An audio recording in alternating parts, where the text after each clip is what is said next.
What's up, everyone? Welcome to the Power Play with CJ. Today we're going to talk about the 3 deals the Tampa Bay Lightning made, bringing in defensemen to help the team in both the short and long terms.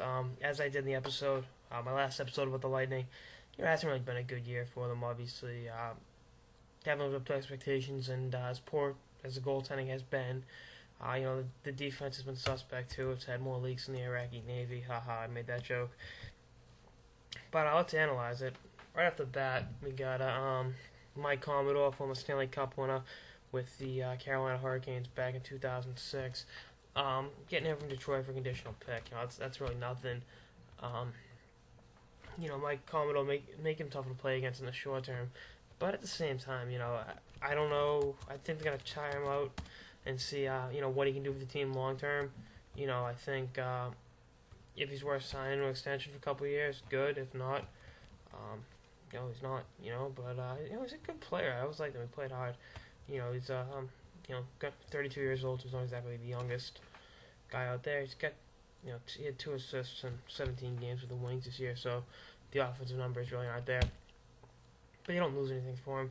Second one was slightly more intriguing. Carter Ashton, their top forward prospect, who's having a pretty good year in Norfolk for a rookie. Kid's a young power forward. He's got 35 points, 56 games, to go along with 58 penalty minutes. Really showing great signs of toughness and scoring ability. Going to Toronto for Keith Ollie, who is a giant defenseman.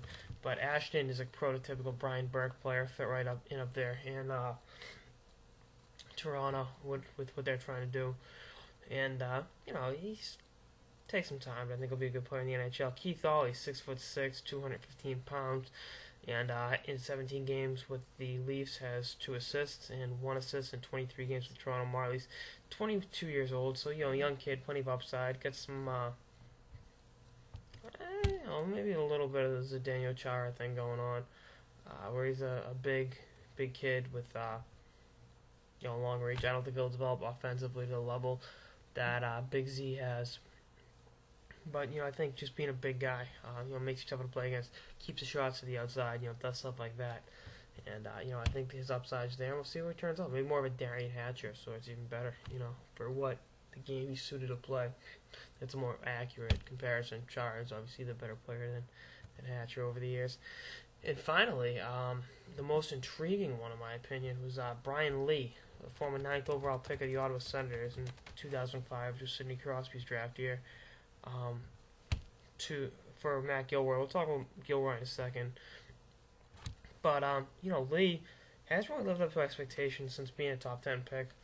But, he's in 167 games on the show, is 28 points, nothing too special. But he's 6'4", big kid, native of Moorhead, Minnesota. Played 2 years at North Dakota. And, he's shown offensive production in the past. In Binghamton and at North Dakota.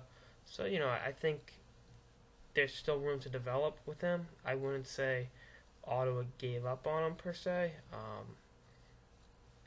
He's kind of got lost in the shuffle up there, and a young defenseman taking longer to develop. He'll be 25 in a month, so he's still got some upside. He's actually younger than Gilroy. People think Gilroy's younger than he is.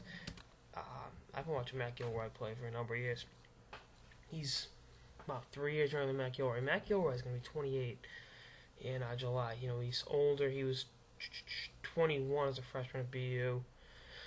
And, graduated 4 years later at 25. And, was kind of a late bloomer and ended up with the Rangers and has had a career year in Tampa this year with 17 points and a +2 rating. Wow, I know that. But, I think the upside isn't there. Lee's got more upside. And I think Gilroy will help Ottawa down the stretch. He's a good puck-moving defenseman. He's kind of overlooked because he's not that big. But he's a good player, and I like to see him continue to do well as a Hockey East guy and a former Terrier guy. I watched a lot back when I was living in Boston. But, see what happens. I think he's got some skill, and hopefully he gets to show it to the Ottawa Senators. He's a guy I'll never root against, because he was such a long shot to make it. Because, if you know excuse me, head's congested.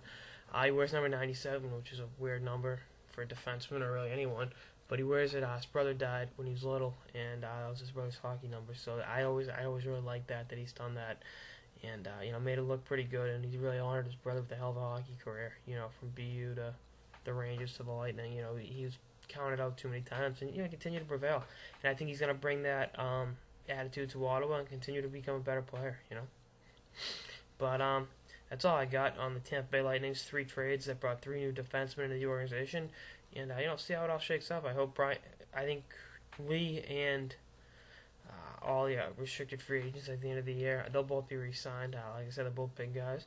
We'll see how it works out for them. I think, especially with Lee, the upside's there, and I think Lee could develop into a solid, maybe 4 defensemen. You know what I mean? But we'll see what happens. Later, guys.